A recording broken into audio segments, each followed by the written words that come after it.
जयन्तो भगवन्त इन्द्रमहिता सिद्धार्थ सिद्धेश्वरा आचारो जिन शासनो नति करा पूजा उपाध्याय का श्री सिद्धांत सुपाठिका मुनिवरा रत्न से आराधका पंचेति परमेष्ठिना प्रतिदिनं कुर्वन्तु मे मंगलम कुर्वन्तु मे मंगलम। जल देवादिदेव खतर श्री पार्श्वनाथ भगवान की, जल 2400 भगवान की, जल जिनवाणी माता की, जय परम पूज्याचार्य चक्रवर्ती आचार्य शांति सागर जी महाराज की, जय परम पूज्याचार्य आदि सागर जी महाराज की, जय परम पूज्याचार्य महावीर कीर्ति महाराज की, जय परम पूज्य वात्सल्य दिवाकर विमल सागर जी महाराज की।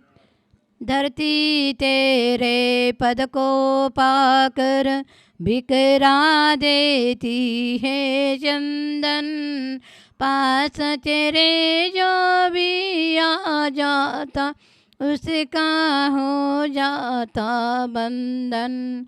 लोक शिखर पर चढ़ने को जिया जिन्होंने मुझे श्रमण, ऐसे गुरु वात्सल्य रत्नाकर आचार्य श्री विमल सागर, ऐसे दीक्षा गुरु सिद्धांत सागर जी को वंदन मेरा बारंबार, वंदन मेरा बारंबार, नमने मेरा बारंबार।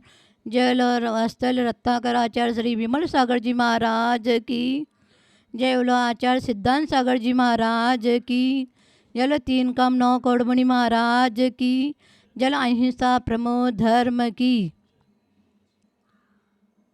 आशा है आप संगस्त सभी साधुगण का रत्नत्रय कुशल एवं मंगलमय होगा। हम वीर प्रभु के पावन श्री चरणों में प्रार्थना करते हैं कि आपका वर्षा तप ध्यान साधना में व्यतीत हो तथा आपके पावन सानिध्य में धार्मिक निष्ठापना धर्म प्रवाहना के कार्य विधान आदि कार्यक्रम प्राणी मात्र के लिए हितकारी हो। पूज्य गुरु माँ, आप हमारी श्रद्धा आस्था और विश्वास के केंद्र है। आपका वात्सल्य ही हमारा शक्ति है। आपके मुखारविंद ही से निकलते हुए एक एक शब्द जनमानस को चैतन्य एवं धन्य करते हैं। गुरुदेव निमित्त ज्ञानी वात्सल्य दिवाकर विमल सागर महाराज जी बहुत ही चमत्कारी थे। सब जितने भी जनता आते थे समय शिखर में उनके सानिध्य में मेरा चातुर्मास हुआ और बहुत ही वात्सल्य थे, हंसमुख थे और उसको भगवान मानते थे। और विमल सागर महाराज जी जो भी पूछते थे वो सबको उसके काम पूरा हो जाता था। ऐसे उनकी चमत्कार ऐसा था कि एक बार बोले तो उसका काम हो जाता था। और जो भी उनकी खुशी से वह दान देते थे और कभी उनने किसी के पास ना हाथ फैला नहीं है, फिर भी उनने इतना उनका अतिशय था और वो समय शिखर जी में इतने चमकाया और उनके नाम से वहाँ क्षेत्र भी बना हुआ है, उनकी मूर्ति भी बना हुआ है। और विमल सागर महाराज जी के जिसके भी घरों में चरण पड़ते थे वो चमत्कारी हो जाता था, उसका कल्याण हो जाता था। वो भगवान है ऐसे मानते थे। उनके भेदभाव न करते हुए सब भव्य जीवों को कल्याण करने की भावना रखते थे। सभी त्यागी के प्रति वात्सल्य भाव था, विनय भाव था और बहुत ही ध्यान देते थे। जब भी अभिषेक होने के बाद जब गंधोदक देते थे, जब ठंडी के दिन में हो तो ऐसे करते थे कि पूरा उनके ऊपर माथे के ऊपर डालते थे तो उससे खुशी मानते थे, कभी भी ठंडी ऐसा महसूस नहीं होता था।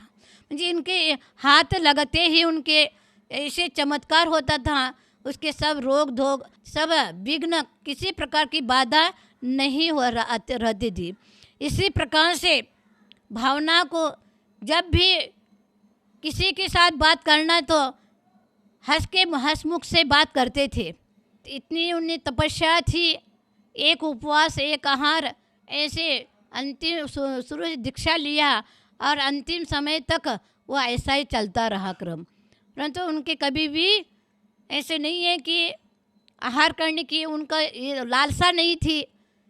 जो मिला जैसा मिला उस पर संतोष था और वो संतोष ही वो सब के लिए उनके देखने जैसे था। और कभी भी हूँ नहीं हाँ नहीं है, जैसे देते जिस प्रकार से आहार वो सिर्फ अपने अंजलि ऊपर ही ध्यान रखते थे। इस प्रकार की उनकी चर्या थी। समय समय में चर्या करना, कभी किसी के साथ ज़्यादा कम बात नहीं करना, जो जैसे धार्मिक के क्रिया में ही उनकी ज़्यादा लक्ष्य थी। इसी प्रकार से सबके प्रति संघों के प्रति उनका ध्यान बहुत ही ध्यान रहता था। हमको भी बोला कि तुम यहीं रहो, दीक्षा ले लो, ऐसे बोलते थे, आग्रह किया, परंतु मेरा योग नहीं मिला। जैसे भी चुल्ली का अवस्था में उनका परिक्रमा सम्य शिखर जी परिक्रमा में भी किया और जाते समय सुन बोले कि रहो, तुम मत जाना, छोड़ के यहीं दीक्षा देंगे, परंतु मेरा योग नहीं था उनके सानिध्य में। तो मैं बाहुबली महाराज पास आए, जैसे पंढरपुर में आए उनका समाधि हो गया। इस प्रकार से मालूम पड़ा।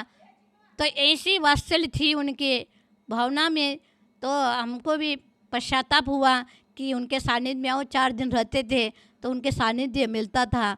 तो बाद में पछताने क्या फ़ायदा, चिड़िया चूक गई खेत और बाद में पछताने से क्या फ़ायदा।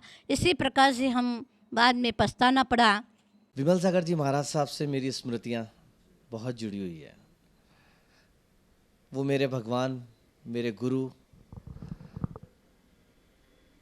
थे। मैं उन्हें बहुत याद करता हूँ।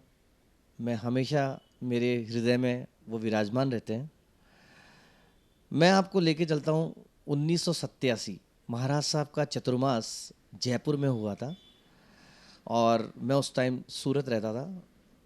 और मेरे पापा कमल चंद जी बज और चाचा चिंतामणि जी बज, ये चतुर्मास हम लोगों ने करवाया था, जो खानिया जी चूलगिरी में करवाया था ये चतुर्मास। और मैं उस वक्त सूरत रहता था और मेरे को सिर्फ इस चतुर्मास के हिसाब से ही जयपुर बुलाया था।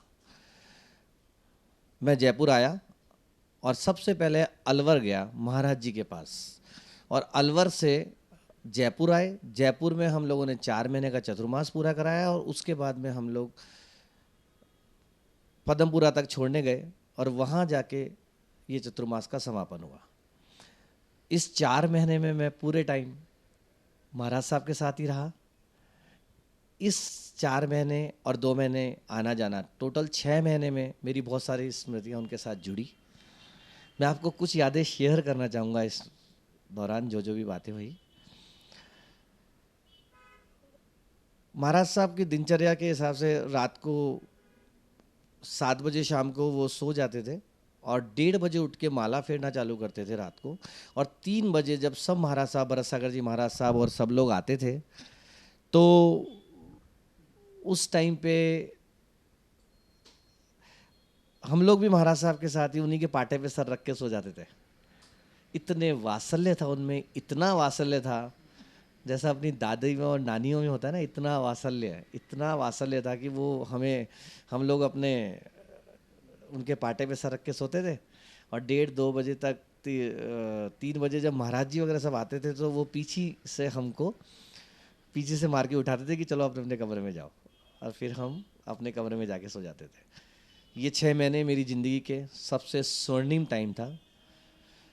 दिन में शंका समाधान होता था। शंका समाधान में बहुत सारे लोग आते थे। हम लोगों की ड्यूटी होती थी उसके अंदर कि एक एक जने को अंदर भेजो, महाराज जी के साथ शंका समाधान, और उसके बाद में वो निकलते थे, दूसरे आते थे।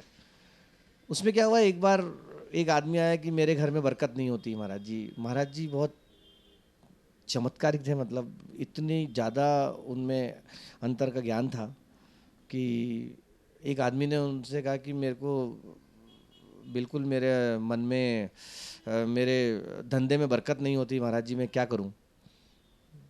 महाराज जी बोले अपनी वाइफ को मारना छोड़ दे, घर की लक्ष्मी को मारेगा तो लक्ष्मी कभी तेरे घर नहीं आएगी। बोला नहीं नहीं नहीं नहीं, मैं ऐसा नहीं करता। बोले झूठ मत बोल, सच सच बता। तो बोला हाँ महाराज जी मेरे से गलती हो गई, आगे से मैं नहीं करूँगा। बोले तू नहीं करेगा तो तेरे घर में बरकत होगी।